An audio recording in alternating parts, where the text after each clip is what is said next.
juga sempat mengendala lalu lintas di tol dalam kota ruas Papanggo Tanjung Priok, asap dan sampah kebakaran. Dan dari peristiwa ini baru terungkap, sampah rumah tangga bertumpuk di kolong tol selama bertahun-tahun.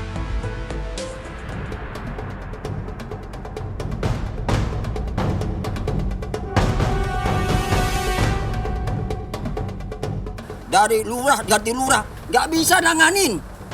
Sehingga numpuk di situ, coba diberesin tapi tidak dicegah. Seharusnya diberesin, dicegah dong. Kan begitu. Dilarang keras bang sampah di kolong tol. Baik di kolong tol maupun di samping tol. Itu ada pencegah, terus ada pengamanan. Baru nggak ada Pak, yang ini nanti aku buang sampah nggak ada. Kepulan asap hitam pekat ini berasal dari tumpukan sampah yang terbakar di kolong tol Papanggo Tanjung Priok, Jakarta Utara. Peristiwa yang mengakibatkan kemacetan parah faktanya hanya puncak gunung es, peliknya pengelolaan sampah Jakarta. Siapa yang menyangka jika di balik jalur mulus yang menjadi tempat lalu lintas dari kendaraan, ternyata terdapat lautan sampah seperti ini. Permasalahan serius semacam ini seolah baru menjadi atensi ketika kolong tol yang dipenuhi sampah ini terbakar dan menyendat arus lalu lintas yang ada di atasnya. Saya dan video jurnalis Eki Rizky menelusuri faktanya. Berlokasi di RT 10 RW 8, Kelurahan Papanggo Tanjung Priok, area kolong tol kerap menjadi lokasi pembuangan sampah oleh warga sehari-harinya. Awalnya tak banyak yang menumpuk, namun karena terus dibiarkan, tumpukan sekaligus bau busuk yang muncul dari sampah menyeruak, kemudian semakin melebar hingga memenuhi hampir seluruh kolong tol. Disebut warga sudah membuang sampah di sini sekitar 10 tahun lamanya. Mengaku terpaksa lantaran tidak ada pengangkutan sampah dari pemerintah atas limbah rumah tangga yang mereka hasilkan sehari-hari.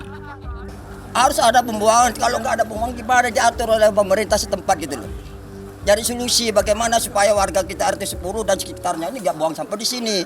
Carikan solusi gitu loh. Jangan diem aja. Itu carikan solusi. Itu supaya tidak ada kejadian semacam begini lagi. Iya. Itu harus dilarang, buang sampah harus dilarang. Benar-benar dilarang, jangan ngomongnya doang. Warga menilai pemerintah setempat seolah membiarkan kesalahan ini terus berulang tanpa ada solusi bersama demi kesehatan lingkungan. Sementara pemerintah setempat nggak diem aja, cuma ngeberesin tinggal. Itu. Nggak ada pencegahan Mas. Saya sudah usulkan berkali-kali ganti lurah, nggak ada pencegahan. Itu cuma dibiarin aja. Setelah ada kejadian begini mau diapain lagi nih? Baru turun semua. Itu. Terus bagaimana?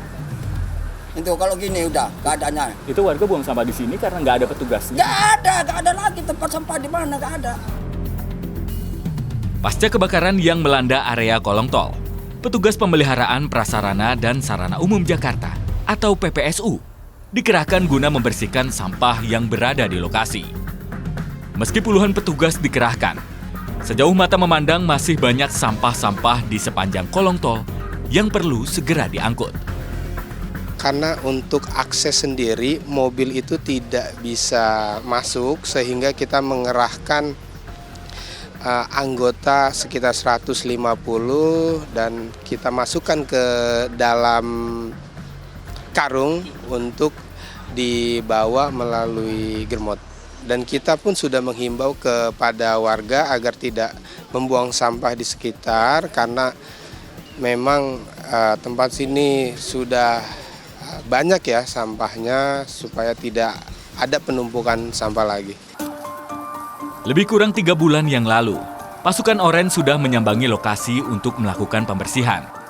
Namun lautan sampah yang terus bertambah setiap harinya belum menjadi fokus utama dari kegiatan. Jika hanya germot atau gerobak motor yang digunakan untuk mengangkut sampah, maka bisa dipastikan butuh ratusan unit guna menciptakan kolong tol tanpa sampah. Sulitnya alat berat dan juga kendaraan roda 4 untuk masuk ke lokasi juga menjadi salah satu persoalan utama bagi para petugas yang hendak menanggulangi masalah ini. Perlu penanganan secara komprehensif dari seluruh lapisan pemangku kepentingan untuk menyelesaikan masalah ini agar tidak lagi terulang di kemudian hari. Adrian Ditya, Eki Rizky melaporkan.